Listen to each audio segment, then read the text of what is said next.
എല്ലാവർക്കും ഒരിക്കൽ കൂടി നന്ദി പറഞ്ഞുകൊണ്ട് വിരമിക്കുന്നു. നന്ദി, നമസ്കാരം. ഗവൺമെൻറ് ഇൻഡസ്ട്രിയൽ ട്രെയിനിങ് ഡിപ്പാർട്ട്മെൻറ്റിലാണ് പെരിന്തൽമണ്ണ.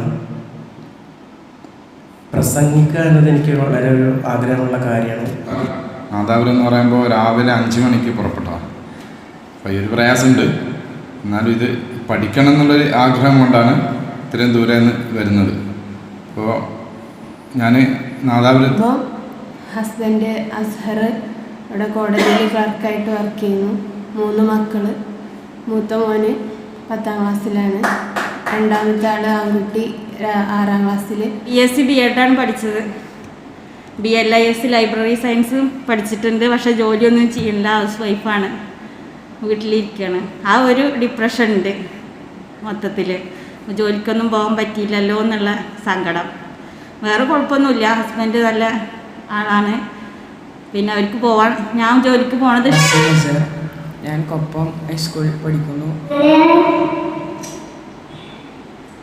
മാർഗമായി ഇതൊരു പ്രൊഫഷനായിട്ട് കൊണ്ടുപോകാനൊന്നുമില്ല. ഇതിനു വേണ്ടിയാണ് ഇപ്പം ഡ്രൈവിംഗ് പഠിക്കുമ്പോൾ, പണ്ടൊക്കെ ഡ്രൈവിംഗ് പഠിച്ചിരുന്നത് ഡ്രൈവറായിട്ട് ജോലി ചെയ്യാൻ വേണ്ടിയായിരുന്നു. ഇന്ന് ഡ്രൈവിംഗ് പഠിക്കുന്നത് ആ ജോലി ചെയ്യാൻ വേണ്ടിയാണോ? അപൂർവം ചില ആളുകളൊക്കെ ഉള്ളൂ ഡ്രൈവറായിട്ട് ജോലി ചെയ്യാൻ പഠിക്കുന്നത്. നേരെ മറിച്ച് ബാക്കി 99% ആളുകളും ഡ്രൈവിംഗ് പഠിക്കുന്നത് സ്വന്തം ഒരു വാഹനം ഉണ്ടാകുമ്പോൾ നമുക്കത് ഓടിക്കാൻ പറ്റണം. ഇതല്ലേ ലക്ഷ്യം? സത്യം. ഇതുപോലെയാണ് പ്രസംഗവും. അപൂർവം ചില ആളുകളൊക്കെ ഇതൊരു തൊഴിലായിട്ട് വേറെ ജോലിയൊന്നും ഇല്ലാതെ ഇത് മാത്രമായിട്ട് പോകും. പക്ഷേ ഭൂരിഭാഗം ആളുകളും പ്രസംഗം പഠിക്കുന്നത് ഒരു തൊഴിലോ ധനാഗമന മാർഗമോ ഒന്നുമല്ല. നമുക്ക് സ്വാഗതം പറയേണ്ടി വരുമ്പോൾ, നമുക്ക് ആശംസ പറയേണ്ടി വരുമ്പോൾ, നമുക്കൊരു ക്ലാസ് എടുക്കേണ്ടി വരുമ്പോൾ, നമുക്കൊരു ഫീഡ്ബാക്ക് പറയേണ്ടി വരുമ്പോൾ, നമ്മുടെ ശൈലിയിൽ നമ്മുടെ ആദർശങ്ങൾ, നമ്മുടെ ആശയങ്ങൾ മറ്റുള്ളവരുമായിട്ട് പങ്കുവെക്കാൻ നമുക്ക് പറ്റണം. അതിനുവേണ്ടിയാണ് നമ്മൾ പ്രസംഗം പഠിക്കുന്നത്. അപ്പോൾ നമ്മൾ മുങ്ങാൻ പാടില്ല. ഒരാശംസ പറയാൻ, സ്വാഗതം പറയാൻ, നന്ദി പറയാൻ, ബഹുമാനപ്പെട്ട നിയാസിനെ ക്ഷണിക്കുന്നു എന്ന് പറയുമ്പോൾ അതൊക്കെ ഫോണെടുത്ത് മുങ്ങുന്ന പരിപാടിയുണ്ട് ചില ആളുകൾ. അത് പാടില്ല. അങ്ങനെ മുങ്ങിയാൽ നമ്മളവിടെ 0 ആയി മാറും. നമുക്ക് എത്ര വിദ്യാഭ്യാസം ഉണ്ടെങ്കിലും 4 ആൾക്ക് മുമ്പിൽ 4 വാക്കാൻ പറയാൻ പറ്റില്ല എങ്കിൽ നമ്മളവിടെ ഒന്നും അല്ലാതായി മാറും. ഇനി വിവരവും വിദ്യാഭ്യാസമുള്ള ആളുകൾക്ക് ഇഷ്ടം പോലെയുണ്ട്. പക്ഷേ അവർക്ക് അവരുടെ ആശയങ്ങൾ പറഞ്ഞ് ഫലിപ്പിക്കാൻ പറ്റാറില്ല. അവർക്ക് വിവരം ചായിട്ടില്ല. എന്താ കാരണം? പരിശീലിച്ചിട്ടില്ല എന്നുള്ളതാണ്. അപ്പോൾ എന്തും കുറച്ച് പരിശീലിക്കണം. ഏതൊരു സംഗതിയും നമുക്ക് പരിശീലിച്ചാൽ നമുക്കത് സ്വായത്തമാക്കാൻ പറ്റും. മനഃശാസ്ത്രം പറയുന്നത് ഒരു കാര്യം ഒരാൾക്ക് ചെയ്യാൻ പറ്റുമെങ്കിൽ അത് പഠിച്ച് പ്രാക്ടീസ് ചെയ്താൽ എല്ലാവർക്കും ചെയ്യാൻ പറ്റും. അത് ആരുടെയും കുത്തകയല്ല എന്നാണ്. ഉദാഹരണം ഡ്രൈവിങ്. എത്രയോ ആളുകൾ വാഹനം ഓടിക്കുന്നുണ്ട്. ഇതൊക്കെ മനുഷ്യന്മാർ തന്നെയാണ്. അവർ പഠിച്ചു, അവർ ശ്രദ്ധിച്ചു, അവർക്ക് താല്പര്യമുണ്ടായി, അപ്പോൾ അവർക്ക് പറ്റുന്നുണ്ട്. ഇതേപോലെ നമുക്കും താല്പര്യവും നമ്മളും അത് പഠിക്കാനെന്ന് മനസ്സ് വെക്കുകയും ചെയ്ത് കഴിഞ്ഞാൽ നമുക്കും വാഹനം ഓടിക്കാം. പക്ഷെ ഒരു കാര്യം എന്താ? നമ്മുടെ സമയം, നമ്മുടെ ഊർജം, കുറച്ച് നമ്മുടെ പണം, ഇത് നാം ചെലവഴിക്കേണ്ടി വരും. വെറുതെ കിട്ടൂല. ഒരു രാജാവുണ്ടായിരുന്നു. രാജാവ് തൻ്റെ മന്ത്രിമാരോട് പറഞ്ഞു, തൻ്റെ ശിഷ്യന്മാരോടൊക്കെ പറയാണ്, അവിടെയുള്ള എല്ലാവരോടും പറയാം, നിങ്ങൾ ലോകത്തിലെ ഏറ്റവും വലിയൊരു ജ്ഞാനം, അറിവ് എഴുതിക്കൊണ്ടുവരെന്ന് പറഞ്ഞു. അപ്പോൾ അവർ ലോകത്തിലുള്ള ഏറ്റവും വലിയ അറിവൊക്കെ എഴുതിയിട്ടൊരു വലിയൊരു പുസ്തകമായിട്ട് കൊണ്ടുപോയി കൊടുത്തു. രാജാവ് പറഞ്ഞു, ഇതല്ല, ഒരു സെൻറ്റൻസിൽ ഒതുങ്ങണം ലോകത്തിലെ ഏറ്റവും വലിയ ജ്ഞാനം. അപ്പോൾ ഇവരാലോചിച്ചു, മന്ത്രിമാരും പണ്ഡിതന്മാരൊക്കെ ആലോചിച്ച് ഒരു വരി മാത്രം എഴുതി കൊണ്ടുപോയി കൊടുത്തു. രാജാവ് അതിങ്ങനെ വായിച്ചപ്പോൾ ഒന്ന് ചിരിച്ചു. എന്നിട്ട് പറഞ്ഞു, ഇത് തന്നെയാണ് ലോകത്തിലെ ഏറ്റവും വലിയ ജ്ഞാനം. അതെന്തായിരുന്നു?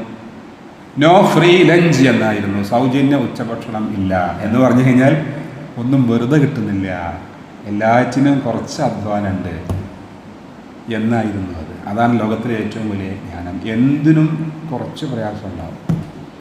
There is no gain without pain എന്നാണ്. വേദനയില്ലാതെ നേട്ടങ്ങളില്ല. എന്തൊരു സംഗതിയും നമ്മൾ സ്വായത്തമാക്കുമ്പോൾ, പഠിച്ചെടുക്കുമ്പോൾ കുറച്ചൊക്കെ നമുക്ക് വിഷമമുണ്ടാവും, പ്രയാസം ഉണ്ടാവും. മലക്ക് ജിബ്രീൽ വന്നുകൊണ്ട് ഹിറാ ഗുഹയിൽ ഇഖ്റ എന്ന് പറയാണ് പ്രവാചകനോട്, വായിക്കൂ, ഓതുക. പ്രവാചകർ പറഞ്ഞു, മാ അന ബിഖാരിയും, എനിക്ക് ഓതാൻ അറിയില്ല, ഞാൻ പള്ളിക്കൂട്ടത്തിൽ പോയിട്ടില്ല, അപ്പോൾ ആ പ്രവാചകരെ മലക്ക് ജിബ്രീൽ ഒന്നിങ്ങനെ അണച്ചു കൂട്ടിയെന്നാണ്, എന്നിട്ട് കെട്ടിപ്പിടിച്ചു.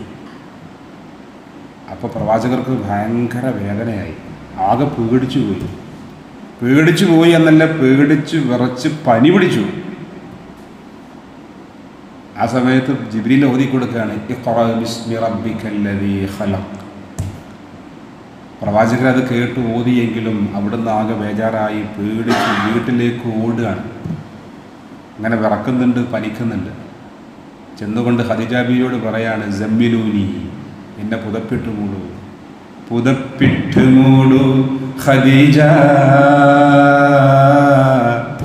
ചേർത്തൊന്നണക്കൂ ഖദീജ.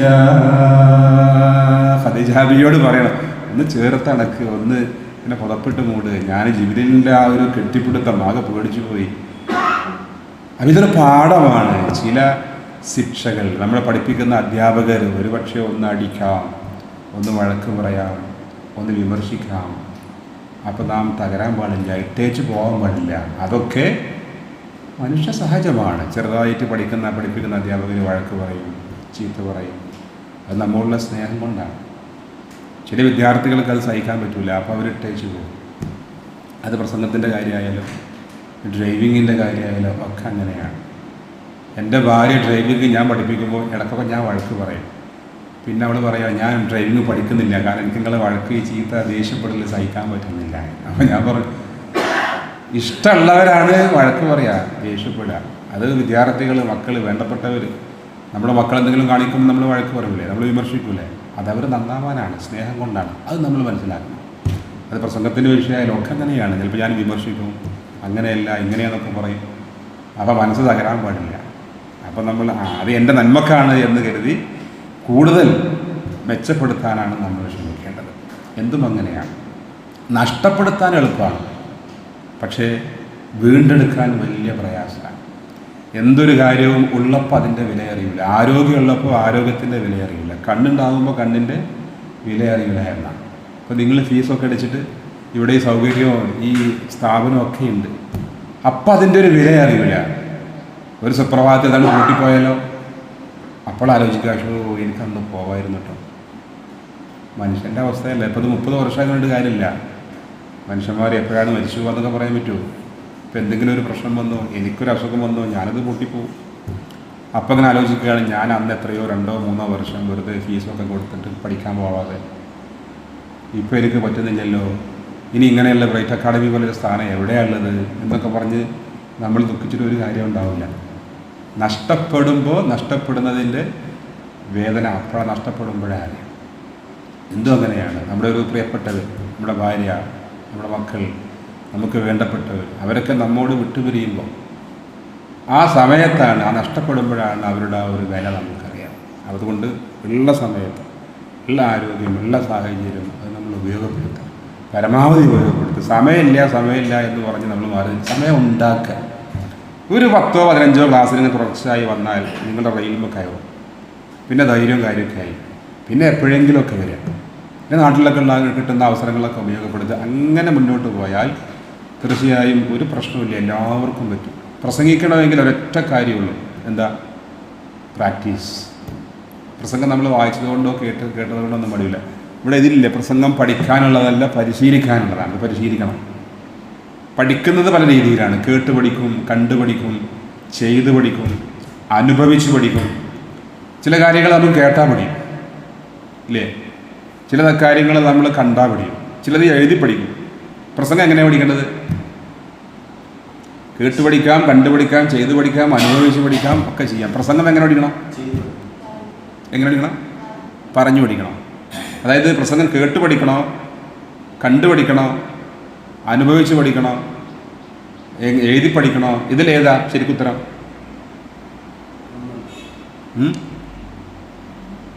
ഏതാ? ചിലത് നമുക്ക് കണ്ടാൽ പഠിയും, ഒന്നും ചെയ്യണ്ട, അങ്ങനെ കണ്ടാൽ മതി, നമുക്ക് നോക്കിയാൽ തന്നെ പഠിയും ആ സംഭവം. ചിലത് നമുക്ക് കേട്ടാൽ മതി. ഇപ്പം ചില പാട്ടുകളൊക്കെ, ചില പാട്ട് നമ്മൾ എഴുതണ്ട, വായിക്കണ്ടെന്നോ, അതിങ്ങനെ ഒരു ബസ്സിൽ യാത്ര ചെയ്യുമ്പോൾ ഒന്ന് കേട്ടാൽ മതി, അല്ലേ? ചില പാട്ടുകൾ ഇല്ലേ?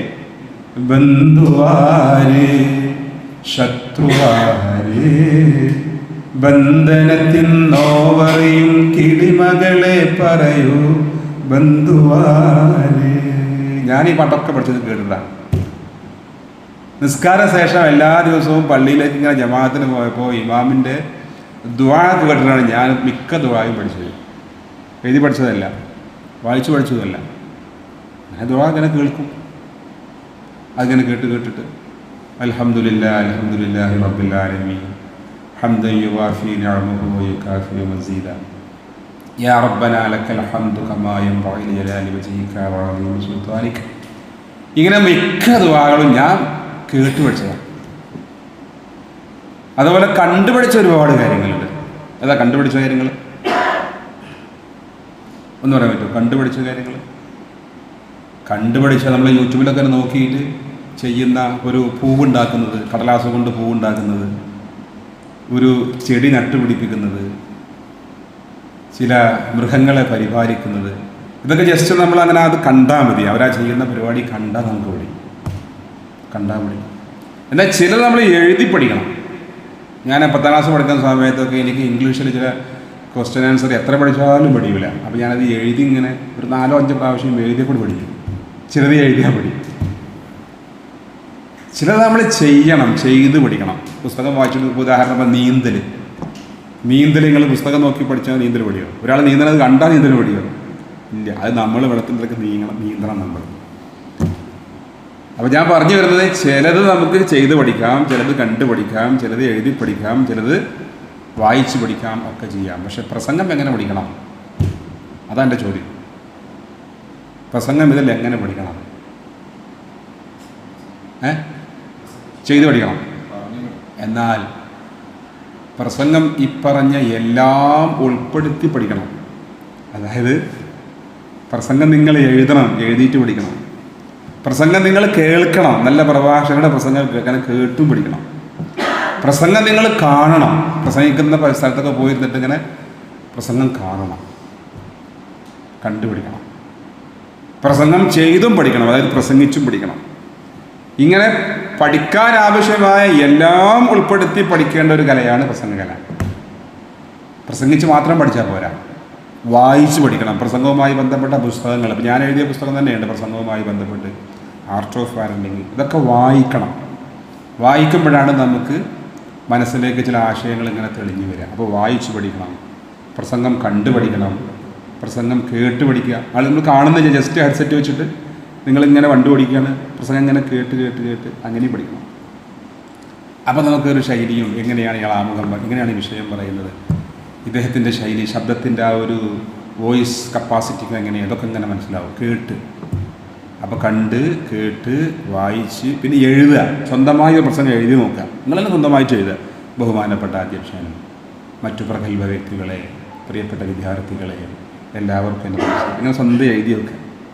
ഇപ്പം ഞാൻ എഴുതി തയ്യാറാക്കിയ ഒരു പ്രസംഗം ഞാൻ ഗ്രൂപ്പിലിട്ടിരുന്നു, ഞാൻ എഴുതി ഉണ്ടാക്കിയതാണ്. അതുപോലെ നിങ്ങൾ സ്വന്തമായിട്ട് എഴുതി വെക്കുക. അതെങ്ങനെ വായിച്ചു നോക്കുക. സ്വന്തം ഒരു പ്രസംഗം, നിങ്ങളൊരു വോയിസ്, നിങ്ങളൊരു വാട്സപ്പ് ഗ്രൂപ്പൊക്കെ സ്വന്തം ഉണ്ടാക്കിയിട്ട് അതിലൊന്ന് പറഞ്ഞു നോക്കുക. നിങ്ങളെ പ്രസംഗം നിങ്ങൾ തന്നെ കേട്ടു നോക്കുക, മറ്റുള്ളവരുടെ പ്രസംഗമല്ല, സ്വന്തം പ്രസംഗം ഒന്ന് കേട്ടു നോക്കുക. പിന്നെ ഇതുപോലെ ഇങ്ങനെയുള്ള സ്ഥലത്തൊക്കെ വന്നിട്ട് പ്രസംഗിച്ച് നോക്കുക. ഇങ്ങനെ എല്ലാം കൂടി ഉൾപ്പെടുത്തുമ്പോൾ ഈ പ്രസംഗത്തിൽ നമുക്ക് കഴിവുണ്ടാവും. ഇതിലേതെങ്കിലും ഒന്ന് മാത്രമാകുമ്പോൾ നമുക്ക് വേണ്ടത്ര കഴിവുണ്ടാവില്ല. LSRW. എൽ എന്ന് പറയുമ്പോൾ ലിസണിങ്. എന്ന് പറഞ്ഞാൽ എന്താ? ലിസണിങ്, കേൾക്കുക, കേട്ടുകൊണ്ടേയിരിക്കുക. മറ്റുള്ളവരുടെ പ്രസംഗം കേൾക്കുക, നമ്മുടെ പ്രസംഗം നമ്മൾ തന്നെ കേൾക്കുക. അതിന് നമ്മൾ എന്ത് ചെയ്യണം? നമുക്ക് നമ്മുടെ മൊബൈൽ ഉപയോഗിച്ചിട്ട് നമുക്ക് വീഡിയോ എടുക്കാം, അല്ലെങ്കിൽ നമുക്ക് നമ്മുടെ വോയിസ് മാത്രം, ഇങ്ങനെ നമ്മുടെ ശബ്ദവും നമ്മൾ കേൾക്കണം. അപ്പോൾ അതാണ് എൽ. എസ് എന്ന് പറഞ്ഞാൽ സ്പീക്കിംഗ്, പറഞ്ഞു നോക്കുക. നമ്മളിങ്ങനെ പറഞ്ഞു നോക്കുക. കേട്ടാൽ മാത്രം പോരാ, നമ്മൾ പറയാം, സ്വന്തം പറഞ്ഞു നോക്കുക. LSR. എന്താ? റീഡിങ്, വായിച്ചു നോക്കുക. പ്രസംഗവുമായി ബന്ധപ്പെട്ട മാത്രം പുസ്തകങ്ങളുണ്ട്, മറ്റുള്ള പുസ്തകങ്ങൾ നമുക്ക് വായിക്കാം. വായന ഈ പ്രസംഗത്തിൻ്റെ ഒരു എന്താ പറയുക, ജീവരക്തമാണ്. പ്രസംഗത്തിന് ഏറ്റവും പ്രധാനം വായനയാണ്. വായിക്കേണ്ട രീതിയൊക്കെ ഞാൻ പറഞ്ഞിരുന്നു. പിന്നെ മറ്റൊന്ന് W, റൈറ്റിംഗ്. എഴുതുക. അപ്പോൾ ഇന്ന് പോയിട്ട് നിങ്ങൾ ചെയ്യേണ്ടത് ഈ 4 കാര്യമാണ്. LSRW ഇന്ന് മുതൽ ചെയ്യണം. ഗ്രൂപ്പ് ഉണ്ടാക്കുക എങ്ങനെ അറിയാം? ഒരാളെ കൂട്ടിയിട്ട് ഒരു ഗ്രൂപ്പ് നിങ്ങൾ ക്രിയേറ്റ് ചെയ്യുക. എന്നിട്ട് ആ വ്യക്തിനെ അതിൽ നിന്ന് റിമൂവ് ചെയ്താൽ മതി. അപ്പോൾ ആ ഗ്രൂപ്പിൽ നിങ്ങൾ മാത്രമേ ഉണ്ടാവുള്ളൂ, വേറെ ആരും ഉണ്ടാവില്ല. എന്നിട്ട് നിങ്ങൾ തന്നെ ഒരു പ്രസംഗം ഇങ്ങനെ മൊബൈൽ പിടിച്ചിട്ട് പറഞ്ഞു നോക്കുക, ചെറിയ പ്രസംഗങ്ങൾ. അവിടെ അത് കേട്ട് നോക്കുക. അപ്പോൾ ലിസണിങ് ആയി. മറ്റുള്ള പ്രഭാഷണങ്ങളും കേട്ട് നോക്കുക. ഇടയ്ക്കിടയ്ക്ക് ഒഴിവിട്ടുമ്പോഴൊക്കെ കേൾക്കുക. ഞാനിപ്പോൾ ഇത്രയ്ക്ക് നിങ്ങളെ പഠിപ്പിക്കുന്നുണ്ടെങ്കിലും ഇത്ര 30 വർഷമായെങ്കിലും ഞാൻ എങ്ങോട്ടെങ്കിലും ഒരു യാത്ര പോവുകയാണ്, ജസ്റ്റ് ഇവിടുന്ന് വളാഞ്ചേരി പോവുകയാണെങ്കിലും ആ സമയം വെറുതെ കളയില്ല. അപ്പോൾ ഞാൻ എന്തെങ്കിലും ഒരു സ്പീച്ചോ എന്തെങ്കിലും ഒരു മോട്ടിവേഷൻ എന്തെങ്കിലും ഒന്ന് കേട്ടും കൊണ്ടാണ് പോവുക. ബസ്സിൽ ഇങ്ങോട്ട് വരികയാണെങ്കിൽ ബൈക്കിൽ പോവുകയാണെങ്കിലൊക്കെ സമയം ഒരു പ്രഭാഷകനെ സംബന്ധിച്ച് കളയാൻ തീരെ ഇല്ല. ഓരോ സെക്കൻഡും വിലപ്പെട്ടതാണ്. അതേപോലെ വായന, അതേപോലെ തന്നെ ഈ പ്രാക്ടീസ്, ഇതെല്ലാം ഉണ്ടാവണം. LSRW. യെസ്. അപ്പോൾ നമുക്ക് തുടങ്ങാം. രണ്ടാമത്തെ സെഷനിലേക്ക് നമുക്ക് പ്രവേശിക്കാം. ഒരു സത്യം കൂടി നിങ്ങളെ ബോധ്യപ്പെടുത്തുകയാണ്. എന്താ സത്യം എന്നറിയാം? എല്ലാ ക്ലാസ്സിലും അപ്പോൾ അദ്ദേഹം ഒരു ഫ്രഞ്ച് ഭാഷയുടെ ട്രെയിനറാണെന്ന് വിചാരിക്കുക, അല്ലെങ്കിൽ സ്പോക്കൺ ഇംഗ്ലീഷ്. എല്ലാവരും എന്താ പറയുന്നറിയോ? നിങ്ങളവിടെ വന്നു കഴിഞ്ഞാൽ 100% ഞാൻ നിങ്ങളെ പഠിപ്പിക്കും, സൂപ്പറാക്കി തരും എന്നൊക്കെ പറയും. സത്യം അതല്ല. ഒരു അധ്യാപകൻ ഒരു വിദ്യാർത്ഥിക്ക് നൽകുന്നത് എത്രയാണ്? 100-ൽ എത്ര നൽകാൻ പറ്റുക? ഏതൊരു പഠനമാണെങ്കിലും നോക്കുക, അത് ഇംഗ്ലീഷ് ആവട്ടെ, ഹിന്ദി ആവട്ടെ, അറബി ആവട്ടെ, ഏത് വിഷയമാണെങ്കിലും ഒരു അധ്യാപകൻ വിദ്യാർത്ഥിയെ എത്ര പഠിപ്പിക്കും 100-ൽ? നിങ്ങളുടെ അഭിപ്രായം എന്താ? മാജിദ ടീച്ചറെ ഒരു 50% പഠിപ്പിക്കുമെന്നാണ് ടീച്ചറുടെ അഭിപ്രായം. 50. ടീച്ചർമാരാണ്, സ്വന്തം അനുഭവമാണ്, 50 പഠിപ്പിക്കുന്നുണ്ടാവുള്ളൂ. ഹാരിസിൻ്റെ അഭിപ്രായം എന്താ? ഒരു വിദ്യാർത്ഥി ഒരു അധ്യാപകനെ പഠിപ്പിക്കുമ്പോൾ അധ്യാപകനിൽ നിന്ന് എത്ര ശതമാനമാണ് കുട്ടിക്ക് കിട്ടുക? 100-ൽ 50 കിട്ടുന്ന അവർ പറഞ്ഞു. നിങ്ങളുടെ അഭിപ്രായം എന്താ? 80. 75. മോൻ്റെ പേര് മറന്നു. ഹാഷിം അല്ലേ? ആസിം. എത്ര ശതമാനം കിട്ടും? കുട്ടികൾക്ക് വേറെ അറിയാം, കാരണം പഠിപ്പിക്കുന്ന മാഷന്മാർ എത്ര കിട്ടുമെന്ന് അറിയില്ല. എത്ര കിട്ടും? ഒരു 50. 40. മനഃശാസ്ത്രം പറയുന്നത് ഒരു അധ്യാപകൻ വിദ്യാർത്ഥികൾക്ക് നൽകുക ഓൺലി 25% ആണ്. എത്ര ശതമാനം? 25%. എന്തൊരു വിഷയം പഠിപ്പിക്കുകയാണെങ്കിലും അധ്യാപകനിൽ നിന്ന് കിട്ടുക 25%. ഇനി ബാക്കി എത്രയുണ്ട്? 100-ൽ 75%. ഇതെവിടുന്ന് കിട്ടും? 25% അവൻ്റെ സുഹൃത്തുക്കളിൽ നിന്ന് കിട്ടുക. എവിടുന്ന് കിട്ടുക? സുഹൃത്തുക്കളിൽ നിന്ന്. കണ്ടിട്ടില്ലേ? അവിടെ അന്നത്തെ ഹോംവർക്ക് ഒന്ന് കാണിച്ചോണ്ടാ, മാഷ് എന്താ പറഞ്ഞത്, ഇതിന് ഉത്തരം എന്താ, ഇതെങ്ങനെ ചെയ്യാം എന്നൊക്കെ പരസ്പരം അങ്ങോട്ടും ഇങ്ങോട്ടൊക്കെ ചോദിക്കും അല്ലേ? നിങ്ങൾ ചോദിക്കാറുണ്ടാവും, എങ്ങനെയാണ് ആശംസ, എന്തൊക്കെയാണ് പറയാൻ.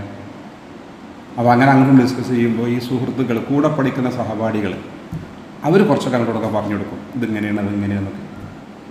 സത്യം പറഞ്ഞാൽ ഇന്ന് അധ്യാപകനേക്കാൾ അധികം കിട്ടുക ചിലപ്പോൾ സുഹൃത്തുക്കളുണ്ടാവും, കൂടെ പഠിക്കുന്നവരുണ്ടാവും. ഞാനൊക്കെ പഠിച്ചിരുന്ന കാലത്ത് കൂടെയുള്ളവർ നോട്ട്സ് അടക്കം എഴുതി തരും, അസൈൻമെൻറ്റ് എഴുതി തരും. എനിക്ക് ഓർമ്മയുണ്ട്, ഞാൻ MSc സൈക്കോളജി ചെയ്യുമ്പോൾ PGക്ക് എൻ്റെ കൂടെ ഉണ്ടായിരുന്ന കുറച്ച് പെൺകുട്ടികൾ, അവർക്ക് എഴുതാനൊക്കെ ഭയങ്കര താല്പര്യമാണല്ലോ. അപ്പോൾ ഈ അസൈൻമെൻ്റ് ആയാലും മറ്റെന്ത് വിഷയങ്ങളായാലും ഒക്കെ അവർ ശരിയാക്കി തരലാണ്. അന്ന് മടിയിരുന്നു. അപ്പോൾ ഇത് വെറുതെ പറയല്ല. അപ്പം നമ്മുടെ കൂടെയുള്ളവർ നമുക്ക് പഠിക്കാൻ ആവശ്യമായ എത്ര കിട്ടും? 25 കിട്ടും. ഇപ്പം എത്രയായി? 50 ഇനി എത്ര ഉണ്ട്? 50. ഒരു 25% നമുക്ക് കിട്ടുന്നത് നമ്മുടെ സ്വയം ബുദ്ധി കൊണ്ടാണ്. അത് അധ്യാപകൻ പറഞ്ഞതിൻ്റെ ആവശ്യമില്ല, കൂട്ടുകാരും പറഞ്ഞതിൻ്റെ ആവശ്യമില്ല. നമുക്ക് തന്നെ ഒരു സംഭവം, ഒരു ചാപ്റ്റർ അല്ലെങ്കിൽ ഒരു പ്രസംഗം, എന്ത് വിഷയമാണെങ്കിലും നമുക്ക് സ്വയം നമ്മുടെ ബുദ്ധി ഉപയോഗിച്ചുകൊണ്ട് തന്നെ കുറച്ച് കാര്യങ്ങൾ നമുക്ക് മനസ്സിലാവും. ഇപ്പോൾ എടുക്കാൻ പോകുന്നൊരു ചാപ്റ്റർ അധ്യാപകർ ഒന്നും പറയുന്നില്ല എങ്കിലും നമ്മളിങ്ങനെ നോക്കിയാൽ നമുക്ക് കുറച്ചൊക്കെ മനസ്സിലാവില്ലേ? ഡ്രൈവിങ്ങിനെ കുറിച്ച് ഒന്നും അറിയാത്ത ആളാണെങ്കിലും ജസ്റ്റ് അവങ്ങനെ സ്വയം അവൻ്റെ ബുദ്ധി നോക്കിയിട്ട് അവൻ ആലോചിച്ചുകൊണ്ട് തന്നെ അവൻ എന്ത് ചെയ്യാറുണ്ട്. ഇപ്പോൾ ഞാനൊക്കെ സത്യം പറഞ്ഞു കഴിഞ്ഞാൽ ഈ ഈ ഒരു 25 ഏറ്റവും അധികം ഉപയോഗപ്പെടുത്തിയ ആളാണ്. സ്വന്തം ബുദ്ധി കൊണ്ട്. അതായത് ഞാൻ ഗൾഫിലായ സമയത്ത് എൻ്റെ കഫീൽ, എൻ്റെ അറബിക്കൊരു 1 അല്ല 2-3 കാറുണ്ട്. അപ്പോൾ അവന് ഇത് അങ്ങോട്ട് എടുത്തിട്ട് ഇങ്ങോട്ട് എടുത്തിട്ട് എനിക്ക് ഡ്രൈവിംഗ് തന്നെ അറിയില്ല, ഒന്നും അറിയാത്ത ആളാണ്. മാഫി മുഷ്കിൽ എന്ന് പറഞ്ഞിട്ട് എൻ്റെ അടുത്ത് മിഫ്താഹ് വരും. ഞാനത് സ്റ്റാർട്ട് ചെയ്ത് കണ്ട് അങ്ങോട്ടാക്കി അങ്ങനെ എൻ്റെ ബുദ്ധി ഉപയോഗിച്ചുകൊണ്ടാണ് ഞാൻ ആ ഡ്രൈവിംഗ് കുറച്ചൊക്കെ പഠിച്ചത് ഗൾഫിൽ നിന്ന്. പ്രസംഗത്തിൻ്റെ കാര്യം അങ്ങനെയാണ്. അതുപോലെ ഓരോ വിഷയങ്ങളും.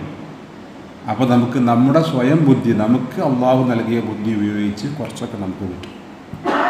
ഇപ്പം എത്രയായി? 25. ഇതിൽ ഈ ലാസ്റ്റ് പറയുന്നതാണ് എന്നെ സംബന്ധിച്ചൊക്കെ ഏറ്റവും അധികം ഞാൻ ഉപയോഗപ്പെടുത്തിയത്. കാരണം അത് നമ്മളെക്കുറിച്ച് അറിഞ്ഞാൽ നമ്മൾ ഉപയോഗപ്പെടുത്തും. നമുക്ക് നമ്മളെക്കുറിച്ച് അറിയില്ല എന്നുള്ളതാണ്. മൻ അറഫ നഫ്സഹു ഫഖദ് അറഫ റബ്ബഹു എന്നാണ്. ഒരാൾ സ്വന്തത്തെ മനസ്സിലാക്കിയാൽ അവൻ ആരെ മനസ്സിലാക്കി? അള്ളാഹനെ മനസ്സിലാക്കി.